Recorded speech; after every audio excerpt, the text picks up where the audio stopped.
Our final speaker for the day is Kate Luckraft, the Studio Director of Aspect Studios in Sydney, who understands the need for play to be challenging, social, sensory and most of all inclusive. Kate has been involved in many key projects, including the award-winning Harbour playground, which incorporates all of these elements of children's play into an urban setting. Tangled webs, balancing ropes and flying clocks promote active, challenging and exhilarating physical play. Giant ring, jumbo swings and supernova encourage activity alongside socialisation. Exploration is open to all through water-based play with the pump station and water squirts. And curiosity and excitement is satisfied through sand diggers. Shaded rest places foster community and reflection on the natural landscape within a city setting. Kate will talk today on how children perceive dense city areas, what they do and don't like about city centres, drawing from case studies around the world. Please welcome Kate.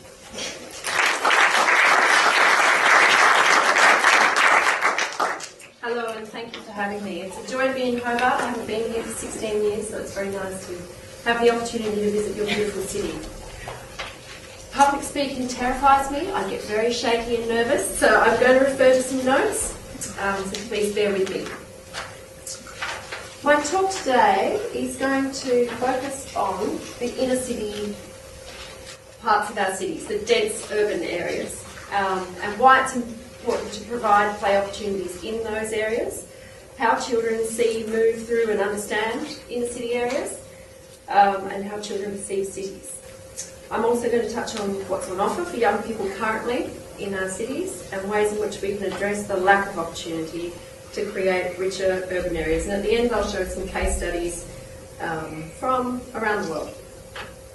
The first project I put up, I thought I'd touch on briefly. It's a really lovely temporary art installation in Portugal, a very boring, from the child's perspective, a very boring square that was just flat paving was transformed into an amazing destination by a temporary art overlay.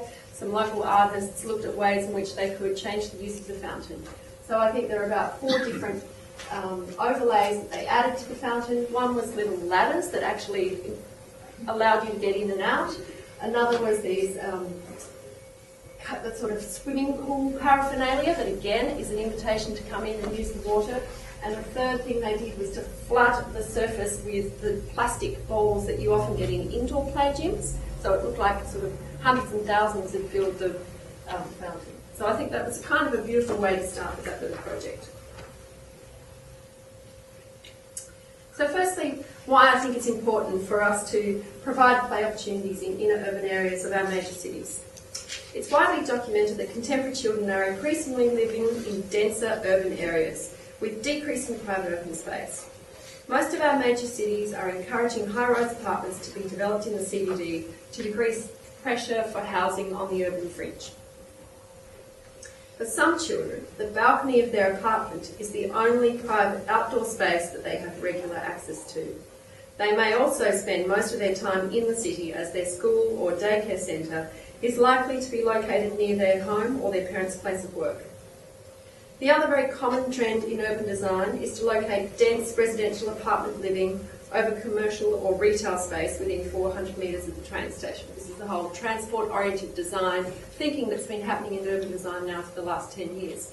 And in Sydney and in Melbourne, perhaps in Hobart as well, we're starting to see the results of that, and we have precincts that roll around the railway station.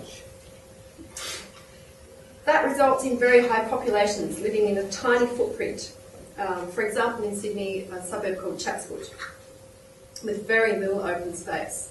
The town square, as the grim plaza in front of the railway station is often denoted on the master plan, becomes the only open space for an entire community.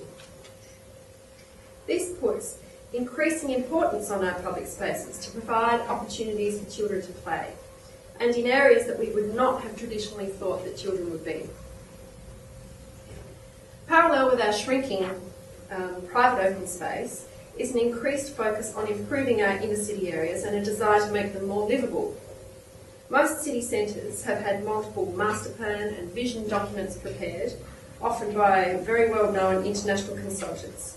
And one striking commonality across all of these visions is the ambition to make the city an engaging and dynamic place that is a desirable place to be, and consequently provides a physical space that supports a healthy economy. You may be aware of the work of Young Girl, who is often engaged by city councils to come and analyse the current public space within a city, look at how people move through the city, and then come up with strategies to make the city more livable. Melbourne and Sydney have certainly had Young Girl's involvement. And so is Hobart, right. In the document he produced for Sydney, there's no mention of children at all. However, in some of his other books, and I really admire his work, he does talk a lot about children. So I think it's just, often it doesn't come to the fore because the focus, as Fiona said, for people who are governing cities is the workers in the city, the people who they think are generating the income and who are there on important business. So where do we get to? Most of these vision documents are followed up by a process of implementing the strategies and increasing sort of pedestrian and cycling routes with more diverse and smaller scale retail and dining experiences, combined with high quality materials and urban elements which will contribute to a more livable city. And most state and local and federal government bodies are very keenly interested in the livability rating that their city is achieving, which is updated every year. And I think that Melbourne slipped a little bit last year for the first time. They've had a very high rating for a long time, but they're reaching a point where they've got a bit of a public transport crisis, which is decreasing their livability. None of the vision documents that I've seen for any major city have included any reference to children or play. And we recently did a project for the City of Sydney for which we needed to get documents from across the world. So we looked at London and Paris, and Barcelona, and Sydney, Melbourne, and a couple of others, and there were no children mentioned in any of them. Most of these cities will have a current recreation study document that informs the need for sporting facilities, and some cities have guidelines for the design of play spaces, but very few have looked strategically at how play opportunities are provided across the whole LGA. And very few cities have included children's needs in their vision documents. From these documents, it seems that children are not expected to be in the inner city areas, or that their needs are not of any importance. This is surprising, because as marketing companies are very well aware, young consumers have the ability to influence the adults in their lives and how they spend money. And for the last 3 decades, marketing companies have poured money and resources into researching children and how to attract them to shopping centres. But city governments have done nothing in terms of researching how to attract children to their city areas. Anyway, to create more livable cities, we need to address the needs of the whole community and to provide spaces that appeal to children and provide them with opportunities to play. Our experience on the Darling Quarter project showed that where children congregate to play, the whole community comes. The place that is full of children and their carers becomes an epicentre of activity, and from that, the surrounding retail benefits. And people, as Fiona has said, are drawn to people. And that then flows on into, beyond the hours of the playground, the retail might be more lively because it becomes known as a playable space, or a playful space becomes known as a really vibrant part of the city. So we have found that a playground can be an implement for change. It can radically transform the nature of a precinct within the city. So moving on. Sorry, the image here is from a Sydney Morning Herald article.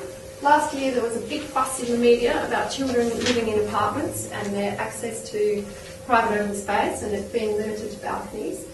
This woman was campaigning her corporate to enable her to put up a mesh across the balcony so that her children wouldn't fall out.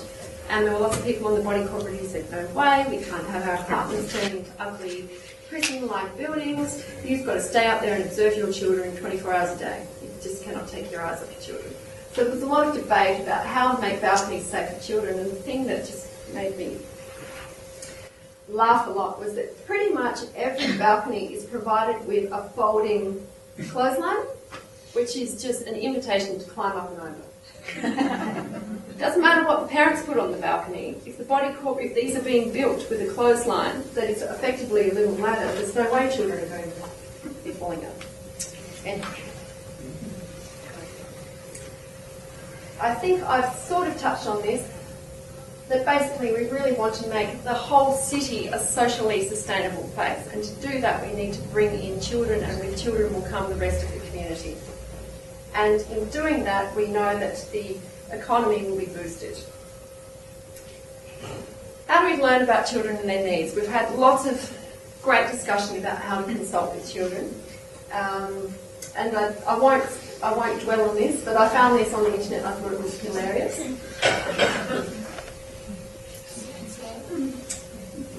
The other thing that I guess as designers we do is watch children a lot. This is the way we learn. We sit back, we watch, we ask them questions, we go back to places we've designed and we see how they're being used, we take photos, we ask questions of the children and the parents, and we're just slowly gathering information and documenting. So it's not kind of scientific research, it's more observations, but there's a few things I've learned along the way about how children move in the cities. And I've just spent 4 weeks in Japan with my 2 sons and my partner, and that was a really intense inner city experience. And we don't normally spend that much time in a city, so it was interesting to see how my children reacted. So these are my observations. That children rarely walk in a straight line, but follow their interests instead. And when you're in a busy city with footpaths full of people, that can be frightening, because the kids want to go, and I kept losing sight of them. They're older, they're 7 and 9, they kind of feel too old to be holding my hand, so I just had to go, right, okay, and the next day I dressed them in red and orange. And that was better. Because they're generally shorter than us and they have a lower field of vision, the ground is more prominent in their field of view, and so they're much more focused on the ground than adults are. Usually they're not the one doing the navigating either, so they don't have to look out for street signs or watch where they're going. So they will follow all kinds of grooves and edges and patterns and colour changes in pavement.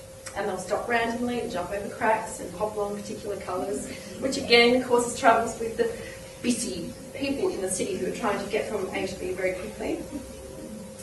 Some are drawn to level changes and will move from low wall to pavement to gutter to bench, sweeping lightly from level to level as they travel along. Again, that's not a linear movement. My oldest son will go, oh, there's a level over there. It's like he's just looking for slight level changes. It could be the Minecraft thing. They're looking for ways to sort of hop from one place to another. Of course, they're attracted to buttons. You can't just push a button once. And because it's red and it says danger, you must push it. Or for emergency use only, you must push it. My youngest has caused a little bit of... He stopped an escalator in one place. Stranded a whole lot of old ladies and set off the fire alarm. And lots of discussion about buttons in my family. Also on familiar routes, and it doesn't take long for a route to become familiar. Once you walk in one path more than twice, things start to etch their way into their memory. And they'll remember things that seem insignificant to us, like a step where a cat usually sleeps, or a tree where roots interrupt the path. And seeing these things again and again sort of reaffirms their connection with a place. It's like reading the same book to your child night after night. There's something reassuring in the repetition. They're always learning. We don't necessarily know they're learning, but they're absorbing information, they're taking things in and memorising elements as they walk. Often they're obsessed with the edges, and they will use curves in a way that we have never imagined curves would be used. Some need to sort of feel their way. One of my sons permanently has a black hand because he's always walking along with a hand out, and he's touching the handrails, he's rubbing along the balustrades, even just rubbing along the rough wall. He just seems to want to feel his way around. And there's noise that goes with it. And if you listen, if you just stand back for a minute, sometimes it seems at first meaningless babble. And then if you listen a bit, they're revealing what's going on in their head. And sometimes they're revealing their inner role-play games. And sometimes they're just sort of noting things as they go past. Oh, that's great. Sort of, you just need to tune in a little bit. Of course, they delight in seeing their reflection, and they'll often suddenly stop, do something silly in front of a reflective surface, and on they go again.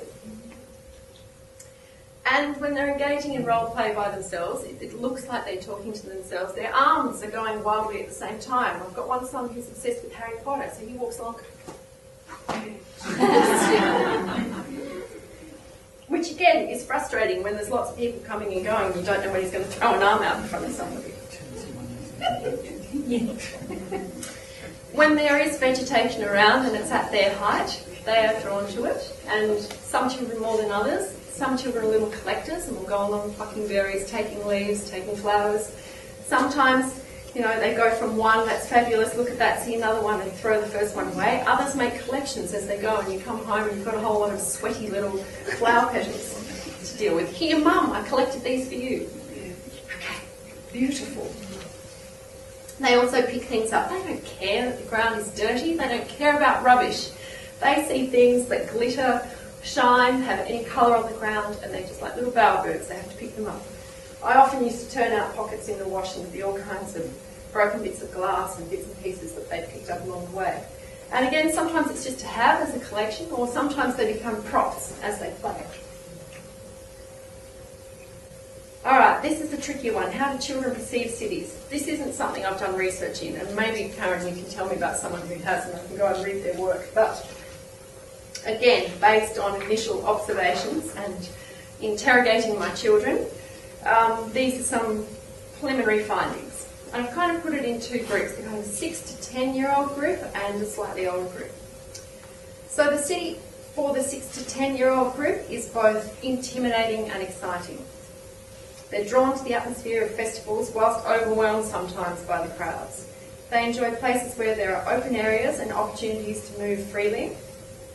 But they also like areas where there's lots of small retail tenancies, and they prefer those over big commercial buildings, which seem imposing and boring. They love being in the city at night, and they particularly love being in places that have amazing lighting.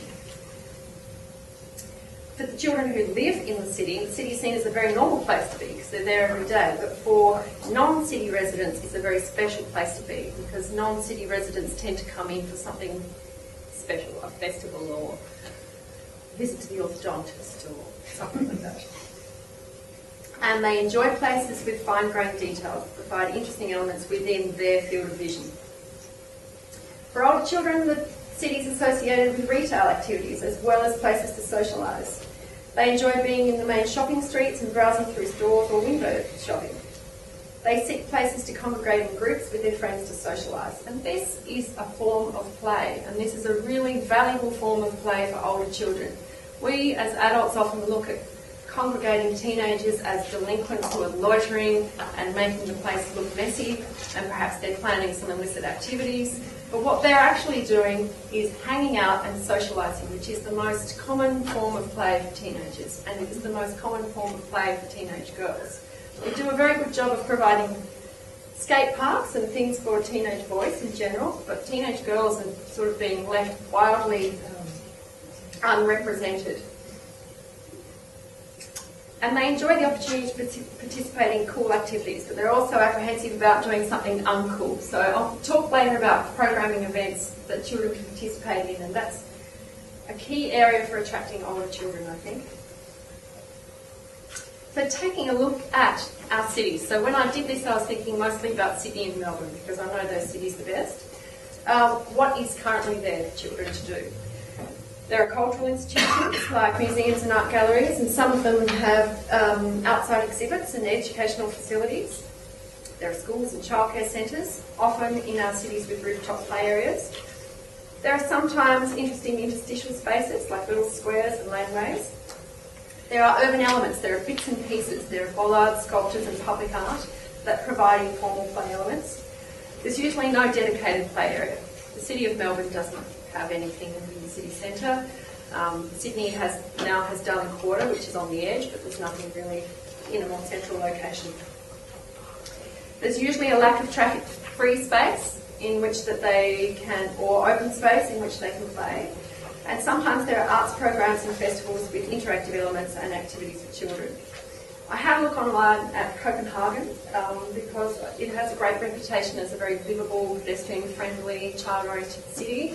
And when you go to their website, you just find a plethora of activities and things that are there for children. So it's not so much that Copenhagen's full of playgrounds, but there's a lot of seasonally changing events for children.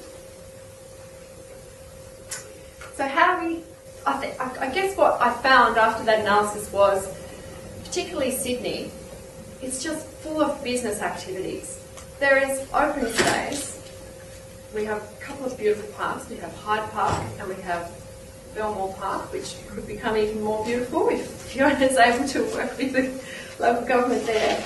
And we have a lot of streets and we have a lot of laneways and plazas. And we have some cultural institutions, but everything is very scattered. No one's ever looked holistically at where children go and what opportunities there are for them. So there's certainly not one precinct where you go, this is a place for children. And when I spoke to my kids about going to the city and what they think about the city, one of my main questions was, do you think the city is the place for you? What do you like to do there? I said, no, it's not really a place for us, but it's good when there's a festival on. So I think at the moment, the main attraction in the city is program events. Often there's a precinct, or the beginnings of a precinct. So I suppose what I've now got is ways in which we can address the lack of opportunity.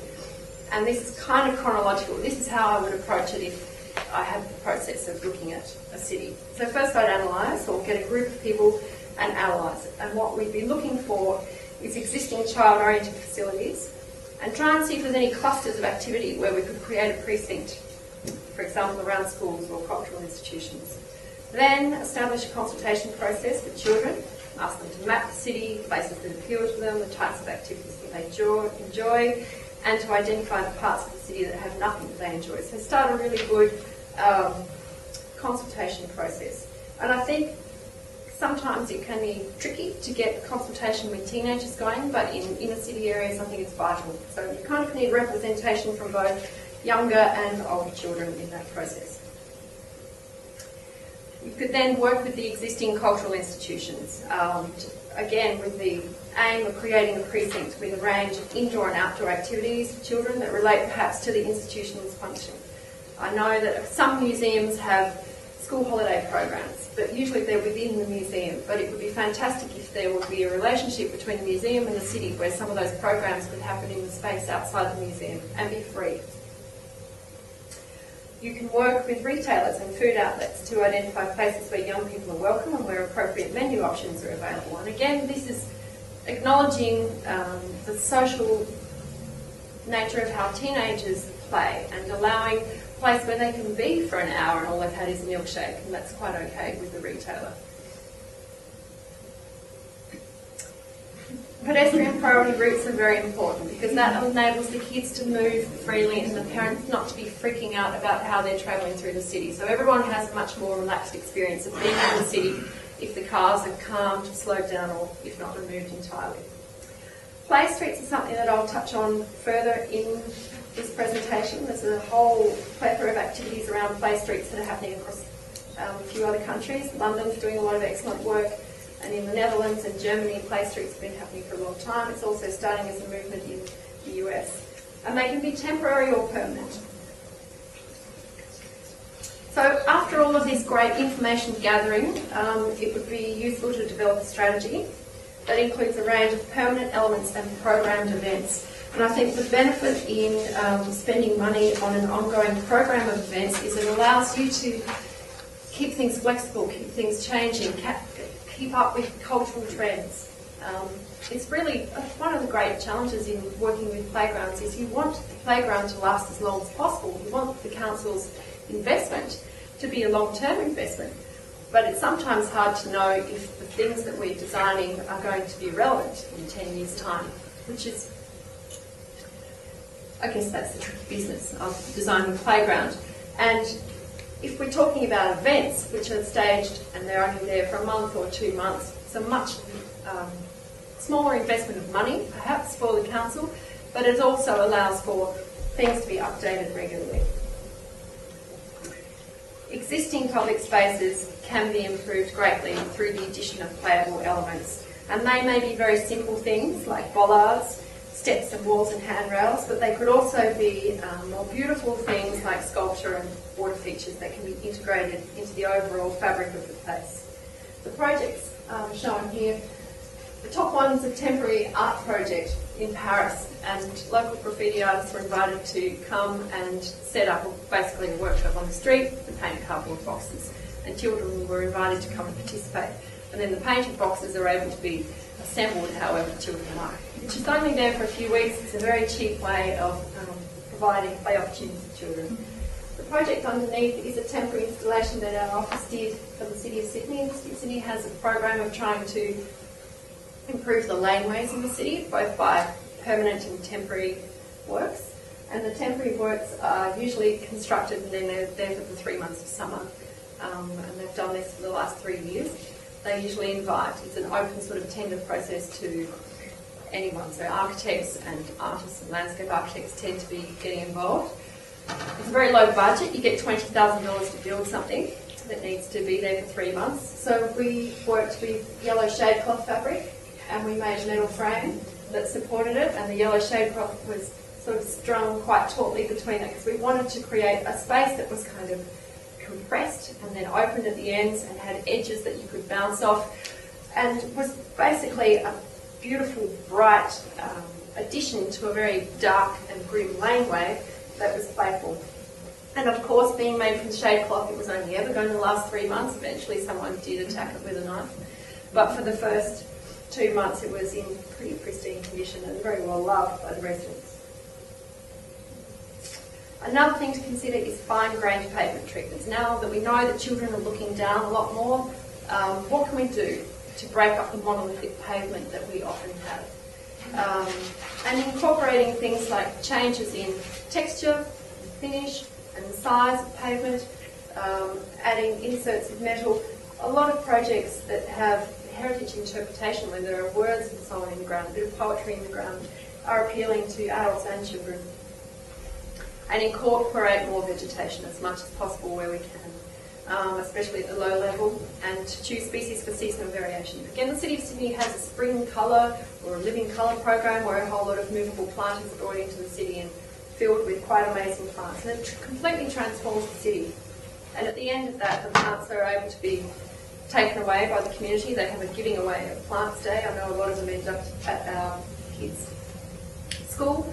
And that's a great way of making it a more sustainable initiative because they're just kept in pots. They're basically from the nursery in pots into sort of large square containers, and they are assembled in different ways throughout the city. Okay. The next thing I want to do is take you through a few case studies of some interesting projects that I think effectively create playable environments for children in inner city areas.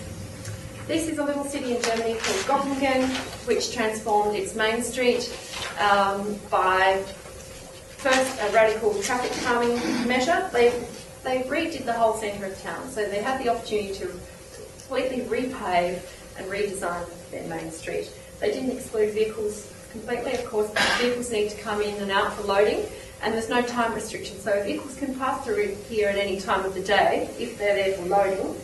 And they do so at a maximum of 7 kilometres an hour. So it's quite a safe speed for people. The other thing you notice as soon as you arrive in this precinct is a big blue sign with a picture of a child playing, which is the German sign for, I can't pronounce it, Minerven, which is Play Street. So Germany has a system of signage that denotes this space as being a space for children to play in. So with it goes slow traffic, and a general understanding in the public that children are going to be there. I think the next crucial part of this project was the design itself. The architects who designed it used a very simple palette of materials, but you can see from the pavement, they used a lot of different pavement sizes within the same pavement colour, and then they used elements that can be played on, sat on by both children and adults. The water that runs through the centre goes from the top of the site all the way down. And it takes different forms as it goes, so it's quite nice to see how the water changes as you travel through. And when you get to the bottom, there's a very small precinct where there's about 4 water play elements, so it's not a very big investment in terms of money, but there are kids there all the time. and it's quite beautiful pieces of equipment that allow manipulation of the water. They're also, I think, quite beautifully made, so they're a sculpture in their own right. So that one's got here. Another place that I loved was this little town called Schwabischgemund. This is all in southern Germany around Munich, and I think Munich has a reputation as a child-friendly city, and they've been working for a long time on strategies to make their city more livable. This is another little integrated water play project, completely custom designed for this space. And what I love about it is it's on a route between the local high school and the main town square. So after school, all the kids come walking through here on their way to catch the bus and go home. So it's a very well located piece of equipment, and we happened to be there as the kids walked past one afternoon. The other key ingredient to its location is it's overlooked by 2 cafes. So you've instantly set up a space where kids are coming past and they're overlooked passively by people in the cafe. The piece on the right works a little bit like a skateboard. Stand on it and make it wriggle from side to side, and the more vigorously you do that, the higher the water squirts in the centre. And then that water runs around through the little series of channels to the back, and the big wheel at the back you turn, and that picks up the water and brings it back through the long trough, and it goes around again. So it's just such a beautiful thing. Hardly any water in the system, but enough water there for little kids to play in and big kids to enjoy the spectacle of seeing how high they can get the jet to go. And as soon as there are kids in the space, everyone in the cafe turns around to watch. So it really activates that square. Later on, I was there, and an old lady came and sat at the back where the water wheel is, just to have a rest. And there was a little kid playing with the 1 inch of water that was in the channel. I just thought, magic. Another one of my favourite projects by one of my favourite designers. This is an original Aldo van Eyck playground. I don't know if people know Aldo van Eyck. He is now passed away, but he was very instrumental in creating lots of inner city play spaces, particularly through Amsterdam, but in the Netherlands in general, in the post-war period. And he used a very simple kit of parts. He had a sand pit always. Sand was the most fundamental part of his work. He would have some things to climb on and edges to inhabit. And so this one is a remnant left over from, I think, 1967. It's still a very valuable play space in the middle of Amsterdam. Then from my recent travels in Japan, we spent quite a lot of time in a city called Fukuoka. And initially I thought, there's nothing here for kids, what a dire place. And then we finally found this park, and we went back to it 3 days in a row because my children enjoyed it so much. And it has quite an extensive water feature running through it, but it has 2 of these elements, one at each end of the park. And I really love the scale, the sort of fine detailing. It's irresistible. It's very hard for the children to walk past without dipping a hand in the water or trying to float a leaf down. And I think it's a very high quality thing. It's quite at home in an urban city area. This was another thing we found, which had, I think, recently been repainted, because after this we found quite a few that were just raw concrete. And again, it's a big object, and you can't put it into a small urban space, but if you've got a large open space, a big sculpture that you can play on can be a great way to provide play in the city. It actually has a slide on the back. The whole thing's concrete. It's a concrete slide, concrete tunnels on the other side. My kids spent ages just scrambling over it. It was also their first experience of snow, so that made it doubly exciting. Okay, so now I want to talk a little bit about play streets and what's happening around the world with play streets. This is not a new concept. Play streets were legislated in the UK, I think, in the 1930s, and they were constructed and they became quite popular. But then as the amount of traffic in the city, particularly in London, increased, they were finding more and more people were ignoring the signage that denoted it as a play street and parking there. So I think the notion of play street was eroded through the 70s, 80s and 90s, and it's only just being revitalised now. I'm just going to read a little bit. In European cities over the last 20 years, especially the Netherlands, Germany and Denmark, there has developed a two-tiered approach to traffic calming in residential streets. The first tier consists of 30 km/h residential zones, and the second consists of streets with speed limits of 5 to 7 km/h. These slower streets are clearly identified in many cases as places where children can play. Such streets are clearly marked by special signs indicating children playing. The Dutch, German and Danish experience has shown that the residential street can be made into a place which allows play. For example, in an observational analysis of the Werneuven, might not be how it's actually pronounced, in the Netherlands, it was found that children's play spreads out more over the entire outdoor space and includes more place-oriented activities such as sitting and watching or playing with materials rather than just passing through activities. One European city which is developing a reputation for being a playful city is Munich. Since the early 1970s, the combined efforts of play organisations and city authorities has led to Munich evolving as a model playful city. The key aspect of the approach taken is the realisation that children need time and space for open, non-structured play, and that such play is a crucial part of their development. So just looking at some of the precedent images, the one on the left is a home zone. So in London there's a couple of names given to the types of streets that encourage children to play in them. One is a home zone and the other is a play street. The home zone is an environment where traffic can move through but at a slow speed, and that's usually in a residential area.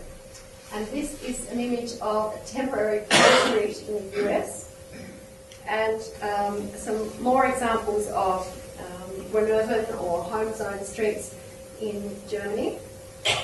And the other thing so these are permanently traffic calmed environments. So at all times of the day, children are free to play in these spaces. And they occupy them in the most incredible ways. They'll bring things out of their yards, they'll bring bits and pieces of loose materials, they'll build skateboard ramps, they'll bring chalk out, they'll draw over the pavement. I think the thing that everyone has learned from these experiences is that if you provide the traffic-free space, the children will provide the ways in which to play. What they need is an environment where they take precedence over the cars, and then they'll work out what to do there. Another way of providing play in streets, which is perhaps more applicable to inner city areas, is to do it temporarily. So have a shutdown of vehicles for a weekend or for a month of summer or something like that. And some of the projects in the US that I've seen, they actually bring some elements to the space as well as closing it off. But in most instances, all you need is a bit of a program to say, we're going to do this. This is the time period where it's going to be free of cars. Bring your children, bring your stuff. So London has really taken this on, and London Play has had quite a large promotional brochure, and I included that to show some of the comments from different members of the community. They've even got David Cameron on board, which is fantastic. And if you go to London Play's website and have a look, there's a bit of a guide to how to establish a play street, whether it be a permanent one or a temporary one. A little bit of Darling Quarter and integrated play spaces. I guess when we worked on the Darling Quarter project, we began by analysing the context, and we could see that it was a very unique place in that it was already beginning to be a child-oriented precinct, because there's a maritime museum, there's a powerhouse museum, there's an aquarium, and it is a traffic-free zone.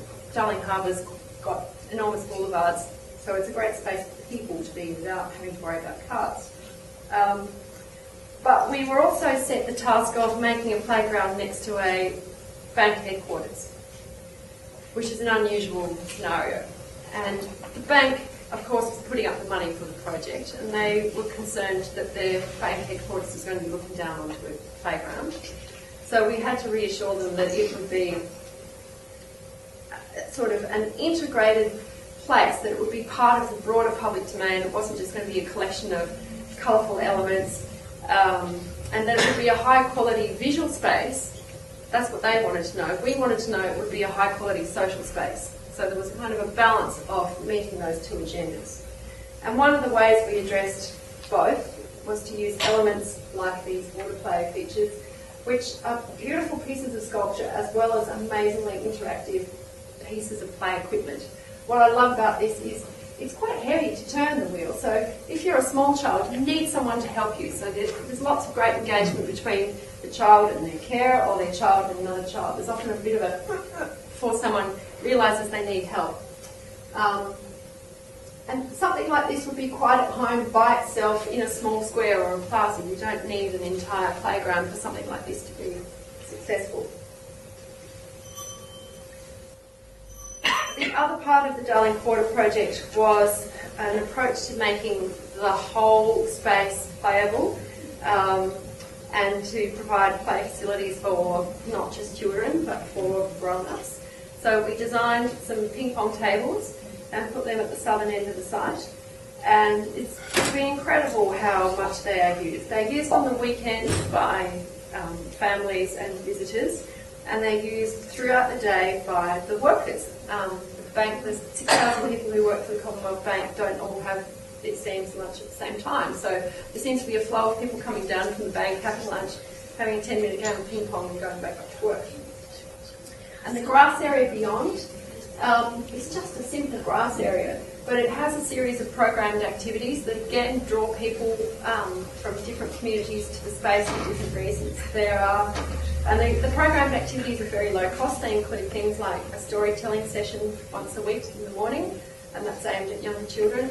Live music on other days of the week, and there's two types of live music. Again, there's a little bit of music aimed at children, so it might be a tuba player who comes in for an hour and sets up a rug, and the kids are invited to come and interact with him. And then on Friday nights and Saturday afternoons, there's live guitar and music, which is really aimed more at attracting adults. And I think we've all been a bit surprised by how successful the space has been. Of course, we hoped it would be. But what's happened is the retail area is doing so well that they're making enough money by Thursday to pay the rent. So Friday, Saturday, Sunday is profit, which is incredible for retail at the back of Darling Harbour. There's no water view from this place. It's not a very desirable place to set up retail, and the retailers were really worried that it was going to be a humongous flop. So we're really happy that the playground has been a generator for bringing people into the space, and then by treating the whole space as a playful area, we'll be able to extend the success. I think this is a good image to show. It shows how the playground is just folded into the ground from the surrounding landscape. There's no fences. People can come into the site from all edges and all sides.